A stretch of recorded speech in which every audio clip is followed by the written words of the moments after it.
Mes petits loulous et louloutes, bonjour, bonsoir, j'espère que vous allez tous et tous bien, ici c'est Orelsan, moi ça va plutôt super et aujourd'hui on se retrouve pour traiter encore une fois un petit peu de ma vie personnelle et d'œuvres qui m'ont touché dans ma vie, parce que dans la vidéo où je vous parlais un petit peu de ma vie perso, où j'englobais un petit peu toutes mes périodes de ma vie, j'avais omis quand même de parler de pas mal de petites choses, notamment les premiers mangas qui m'ont touché, qui m'ont marqué et qui m'ont fait aimer en tout cas les mangas, parce que c'est vrai que j'avais vraiment concentré ça sur l'animation japonaise, hein. C'est pour ça que la vidéo s'appelait comment l'animation japonaise a chamboulé ma vie. Mais il y a quand même eu des mangas, ça a pas véritablement commencé avec des animés, mais c'est vrai que j'avais concentré ça vraiment que sur l'animation japonaise. Et aujourd'hui j'avais envie de traiter de 3 mangas qui m'ont vraiment touché à l'époque. On va commencer surtout par l'époque lycée, pour venir ensuite à mon tout premier achat volume relié, parce que oui, il y a un tout premier manga que j'ai acheté qui est dans la qui est forcément sur la miniature. On va traiter du coup ces 3 mangas là avec une partie spoil et non spoil, ça dépendra, vous inquiétez pas, de toute manière vous serez prévenu avec un timecode si jamais il y a une partie spoil, hein, ça sera affiché. On va commencer par la partie lycée, parce que oui, au lycée vous savez qu'il y a un truc qui s'appelle un CDI. Voilà, un CDI. Et dans un CDI, qu'est-ce qu'on trouve? Des livres. Généralement, dans un CDI, on peut trouver également des mangas. Et oui, parce qu'au lycée, quand j'ai commencé le lycée, euh, on a tous été au moins une ou deux fois dans un CDI pour de quelconque truc, hein, que ce soit pour chercher des infos ou quoi, ou pour utiliser les PC du CDI, machin truc. Voilà. Et je suis tombé sur un manga qui m'a fait connaître aujourd'hui les auteurs, parce que je les adore ces auteurs, hein. Ce sont les auteurs de Death Note. Voilà. Le premier, il est sur la miniature, on va parler de Bakuman. Ouais, le manga, je vais pas dire le plus connu, hein, des auteurs de Death Note, parce que Bakuman, ça reste le manga référence pour se renseigner sur comment justement fonctionne l'univers des mangas, parce que si jamais, voilà, je vous le dis, si jamais, je vous le recommande tout de suite, si jamais l'univers des mangas, de la prépublication de mangas vous intéresse, que vous souhaitez à l'avenir devenir un mangaka, c'est l'œuvre parfaite pour vous renseigner sur le médium de l'œuvre en général. Qu'est-ce qui a pu me toucher dans Bakuman? Parce que à l'époque, j'ai découvert le manga, le CDI avait eu les 20 volumes, l'intégralité du manga finalement. J'ai pu torcher Bakuman à une vitesse, et j'ai appris par la suite qu'il y avait eu une adaptation en animé. Et ouais, parce que ouais, Bakuman a eu une adaptation en animé qui va jusqu'au bout du manga en plus. Un médium tout simplement incroyable, parce que non seulement on va suivre les mésaventures de Mashiro et Takagi sur la difficulté de se lancer en tant que mangaka, surtout qui débute en tant que lycéen, mais ensuite on va apprendre, quand ils vont entrer dans la vie active, que quand t'as pas de boulot, que c'est difficile en tout cas de te lancer dans l'univers des mangas. Et je peux vous dire que ça a été un véritable plaisir de voir comment ça fonctionne en fait. Parce qu'on a beau se dire, moi je lis un manga là, j'ai un manga en face des yeux, mais comment ces mecs en sont venus à ça? Et en fait, Bakuman nous apprend à savoir que c'est pas juste je donne mon manuscrit, tiens j'ai mes pages finies, prépublie-moi ça. Non, t'as une réunion avec un éditeur, tu lui files des nemu, donc tout simplement des croquis, des schémas, un brouillon de ce que tu comptes faire, ou éventuellement un scénario déjà tout fait. Mais si tu as vraiment bien avancé, tu peux lui fournir des nemu, et qu'ensuite ça fonctionne, tu comprends comment fonctionne également l'intégralité d'un magazine de prépublication, comment fonctionnent les réunions pour éditer ou pour publier une œuvre. Donc on peut voir dans Bakuman comment fonctionne le début d'une œuvre présentée lors d'une réunion pour l'instauration dans le magazine, l'arrêt d'une série prématurément, comment fonctionne également le passage vers une adaptation en animé, que ce soit les éditeurs ou les studios qui viennent directement voir les auteurs, et ainsi de suite. C'est un univers qui est grandissant, et c'est encore une référence aujourd'hui, alors que le manga a plus d'une dizaine d'années, voire même probablement 15. Je pourrais le relire et revoir l'adaptation en animé une dizaine, une quinzaine, une trentaine, une quarantaine de fois. Je ne me lasserai jamais de voir cette œuvre-là. Franchement, c'est une référence en tout genre. Si jamais vous n'avez pas vu Bakuman, vous avez loupé quelque chose dans votre parcours en tant qu'otaku, hein. Je vous le dis clairement. Voilà, c'était une partie beaucoup trop longue sur Bakuman. On va pouvoir passer à la deuxième œuvre, et cette fois-ci, il s'agit de mon tout premier achat en tant que tome relié. Mon tout premier achat. Qu'est-ce que ça peut être? Qu'est-ce que ça peut être? Il vous reste 2 œuvres à voir. Hein, il vous reste 2 œuvres à voir, donc du coup, c'est vraiment 50-50. Celui du dessus, vous devez forcément le connaître, hein, celui de la miniature. Mais non, on va parler de celui qui est en dessous. Vous ne devez probablement pas le connaître. Je vous le présente, mesdames et messieurs, il s'agit de Contrable. Qu'est-ce que c'est que ce truc? Vous devez forcément vous demander. Qu'est-ce que c'est que cette merde? D'où ça sort? Je ne connais absolument pas. Personne ne doit connaître Contrable. S'il y en a un d'entre vous dans les commentaires qui connaît Contrable, j'aimerais bien le savoir. Parce que je pense que la majorité d'entre vous ne doivent pas savoir qu'est-ce que c'est que ce manga. D'où est-ce que ça sort? Quel est l'auteur? Ne vous inquiétez pas, je vais vous éclairer là-dessus. Contrable est un manga de 7 volumes chez Pika Édition, du mangaka, que je retrouve son nom parce que je dis pas n'importe quoi. Akinari Nao. Akinari Nao, ce nom ne doit absolument rien vous dire. Akinari Nao, tout simplement parce que c'est son seul manga en tant qu'auteur et dessinateur. Voilà, c'est son seul manga en tant qu'auteur. Pourquoi? Parce qu'Akinari Nao a plus passé le temps de sa carrière en tant que dessinateur de manga, par contre cette fois-ci relativement connu. Hein, j'en ai 2 à vous citer. Il s'agit de Trinity Seven. Ouais, Trinity Seven, il est le dessinateur du manga Trinity Seven, mais également d'une œuvre qui a eu une adaptation en animé récemment, même assez récente finalement. J'ai fini l'animé il y a très peu de temps, hein, et sa saison 2 plus particulièrement. Il s'agit de I'm Standing on a Million Leaves. Voilà, vous devez forcément connaître rien que par le visuel, même si vous avez éventuellement pas vu l'animé. Trinity Seven et I'm Standing on a Million Leaves, on les a en France. Contrable, donc ça date quand même de 2009 également, c'est un petit peu vieux. Qu'est-ce que ça raconte du coup Contrable? Je vous spoilerai pas la fin, je vous dirai pas ce qu'il en est. Alors je peux même pas vous dire acheter Contrable, tout simplement parce que Pika Édition, il y a très peu de temps cela, a annoncé l'arrêt de la publication en fait de Contrable. Hein. Ils vont arrêter de sortir des nouveaux volumes. Ils ne vont plus réimprimer de nouveaux volumes pour Contrable. Voilà. Donc malheureusement, si vous comptez acheter l'œuvre de manière des volumes neufs, en tout cas, hein, si jamais vous voulez la chercher, ça va commencer à devenir difficile. Pas que ça vous intéresse ou quoi que ce soit, évidemment. Alors qu'est-ce que ça nous compte Contrable? Eh ben, c'est une œuvre vraiment tout à fait banale. On est sur une romance. On est sur une romance, mais une romance vraiment bateau. Une romance vraiment bof tiers. On est vraiment sur un bof tiers parce que ça me fait vraiment penser à une œuvre que je pense pas mal d'entre vous doivent connaître, qui est Renai Bokun, un manga qu'on n'a pas eu en France mais qui a une adaptation en animé, où on a une espèce d'esprit qui vient aider un personnage principal, notamment un homme en général, hein, pour l'aider à pécho sa crush. Voilà, c'est vraiment dans ce style-là. Si vraiment je devais citer une phrase d'accroche, ce serait ça. C'est un petit perso relativement féminin en général qui vient aider un perso masculin pour pécho sa crush. Voilà, ça c'est la phrase d'accroche de l'œuvre. Et ça fait vraiment penser à Renai Bokun. Bon, évidemment, Contrable est sorti un petit peu avant. Donc, qu'est-ce que c'est?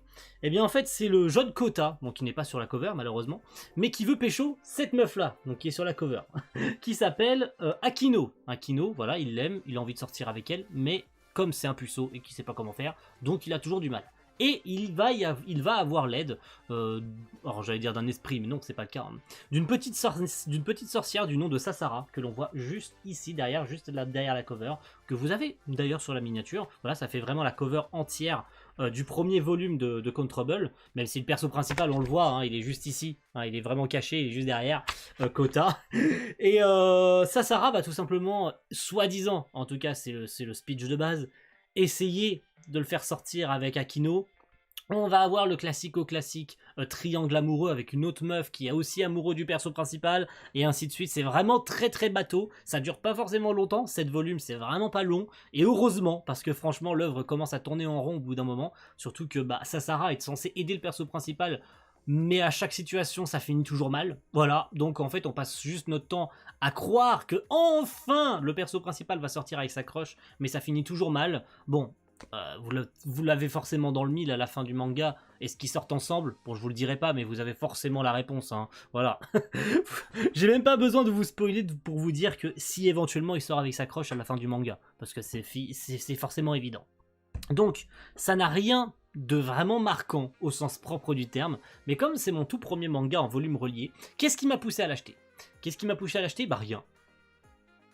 Ah ouais, vous avez vraiment cru qu'il y avait quelque chose qui m'avait attiré dans ce manga? Non. Il y a strictement rien qui m'a attiré dans ce manga. Les dessins sont classiques. Ça sort pas du lot. Ça sort vraiment pas du lot. Alors, quand on connaît maintenant Trinity Seven ou I'm Standing on a Million Leaves, on reconnaît le style d'Akinari Nao, évidemment. Hein.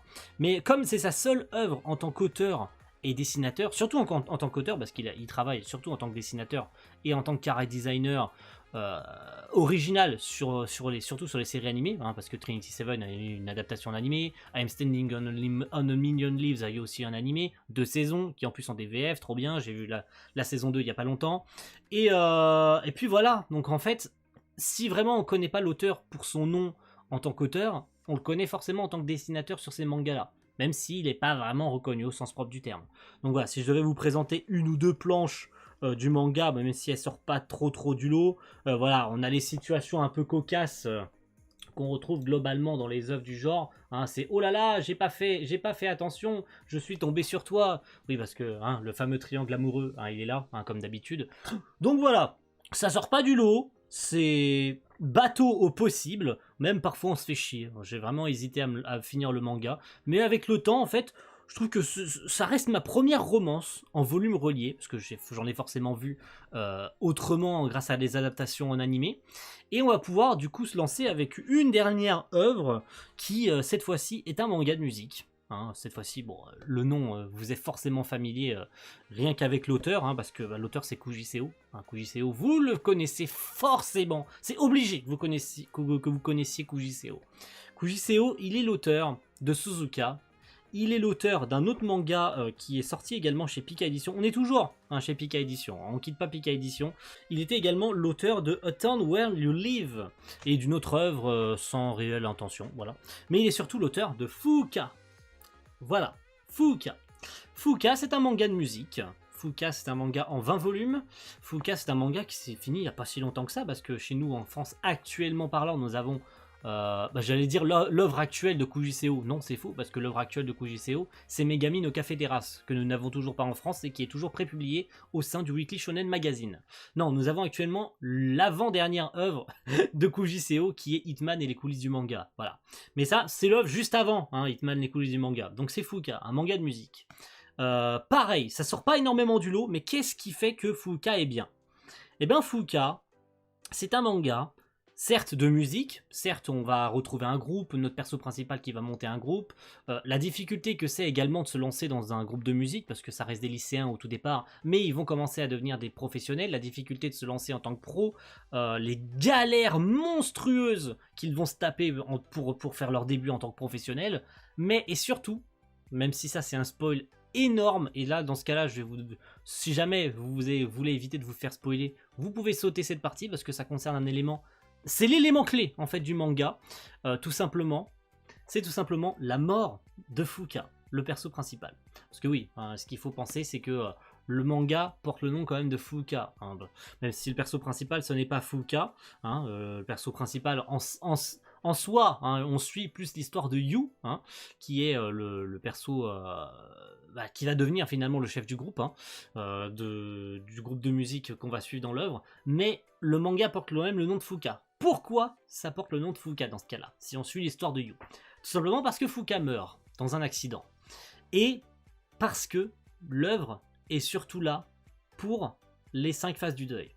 Voilà. À travers l'œuvre, on va pouvoir traverser toute la difficulté que c'est de porter le deuil. Parce que oui, hein, dans l'œuvre, à partir du moment où Fuuka meurt, Yu va être dans une dépression totale et reformer, détruire le groupe et ainsi de suite. Donc en fait le manga est tout simplement une ode à réussir à faire son deuil, alors, en passant par les 5 phases. Hein, je vous les rappelle pas les 5 phases, vous les connaissez. Donc voilà, en fait dans le manga à la fin, c'est tout simplement l'acceptation. Voilà.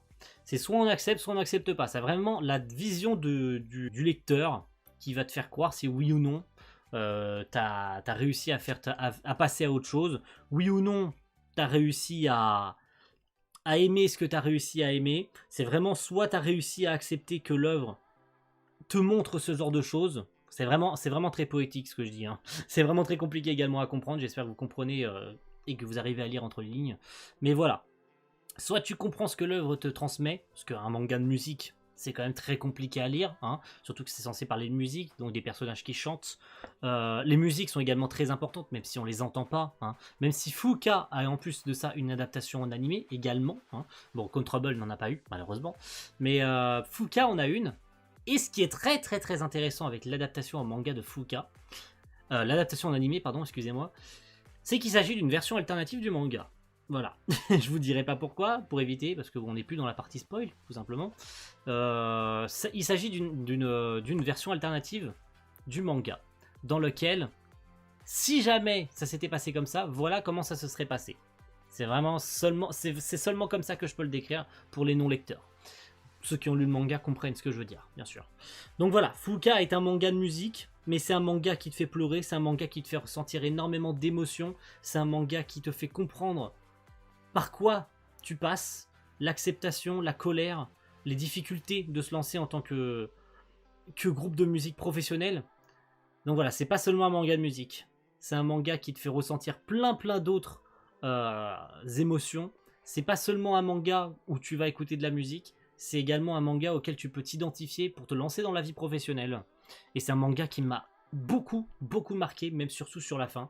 Donc c'est une très bonne œuvre, une œuvre que j'ai énormément appréciée. L'adaptation en animé était vraiment réussie du studio Diomedea, si je me trompe pas à l'époque. 2016, ça date quand même. Mais si vous voulez vraiment jeter un œil à Fuuka, vous pouvez éventuellement commencer par l'adaptation en animé, parce qu'il y a des musiques très sympathiques dedans, et des musiques qui sont dans le manga d'ailleurs, mais qui sont reflétées d'une différente façon, tout simplement parce que comme je l'ai dit, c'est une version alternative du manga. C'est une fin différente, tout simplement. L'adaptation en animé est une fin différente, est une timeline différente de ce qu'aurait pu être le manga. Voilà, je me répète, et si ces événements se seraient passés différemment? L'adaptation en animé, c'est ça, tout simplement. Donc voilà, merci à tous d'avoir suivi cette vidéo, j'espère qu'elle vous aura plu. Et n'hésitez pas à me dire, en tout cas, vous, peut-être votre top 3 ou votre top 5 des mangas qui vous ont marqué. Par quoi vous avez commencé éventuellement en tant que volume relié?